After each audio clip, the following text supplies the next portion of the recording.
নমস্কার, আশা করি সকলেই ভালো আছেন। SRM কিচেন অ্যান্ড ব্লগে সকলকে স্বাগত। আজকে আমি চলে এসেছি নিরামিষ আলুর দমের রেসিপি নিয়ে।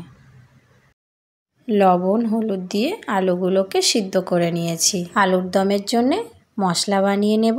টমেটো কুচি, আদা কুচি, ভিজিয়ে রাখা চালমগজ, কাজু বাদাম, গোটা জিরে, সামান্য একটু জল দিয়ে পেস্ট করে নেব। মশলাগুলো পেস্ট করা হয়ে গিয়েছে। কড়াইতে সরিষার তেল গরম করে নিচ্ছি। শুকনো লঙ্কা, গোটা গরম মশলা, তেজপাতার ফোড়ন দিয়ে দিলাম। একটু হালকা নেড়ে চেড়ে ভেজে নেব। এই গরম তেলের মধ্যেই পেস্ট করে রাখা মশলাটি দিয়ে দিলাম। নাড়াচাড়া করতে থাকব। সাথে মশলা ধোয়া জলও দিয়ে দিলাম। কিছুক্ষণ মশলাটিকে কষে নিচ্ছি। কিছুক্ষণ নাড়াচাড়া করে নিতেই মশলা দিয়ে তেল ছাড়তে শুরু করে দিয়েছে। দিয়ে দিচ্ছি হলুদ গুঁড়ো, লঙ্কার গুঁড়ো দিয়ে আবারও একটু নাড়াচাড়া করে নেব। চ্যানেলটিকে সাবস্ক্রাইব করে পাশে থাকার অনুরোধ রইল সকলেরই কাছে। মশলাটিকে ভালোভাবে কষে নিয়েছি। পরিমাণ মতো জল দিয়ে দিয়েছি।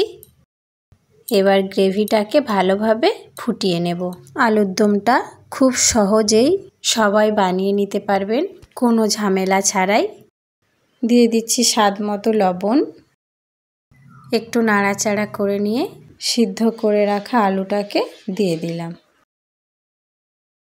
গ্রেভির সঙ্গে সিদ্ধ আলুগুলোকে আলতোভাবে নাড়াচাড়া করে নেব, যাতে আলুগুলো বেশি ভেঙে না যায়। এবার কিছুক্ষণের জন্যে ঢাকা দিয়ে ফুটতে দেব। দিয়ে দিচ্ছি স্বাদ মতো একটু চিনি।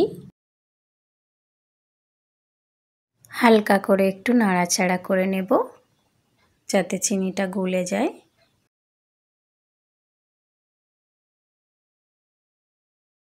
কিছুক্ষণ নাড়াচাড়া করে নেওয়ার পর বাকি জলটা শুকিয়ে এসেছে। আলুর দমটা শুকনো শুকনো হয়ে এসেছে। এবার একটু গরম মশলার গুঁড়ো ছড়িয়ে দেব। লুচি, পরোটা, রুটি, ফ্রাইড রাইস বা পোলাও সব কিছুর সঙ্গেই এই আলুর দম পরিবেশন করে নিতে পারবেন।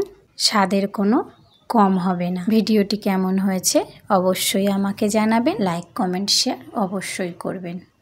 একটু ধনেপাতা কুচি ছড়িয়ে দিলাম। দেখতে আরও সুন্দর হবে, স্বাদেও বাড়বে। ধন্যবাদ।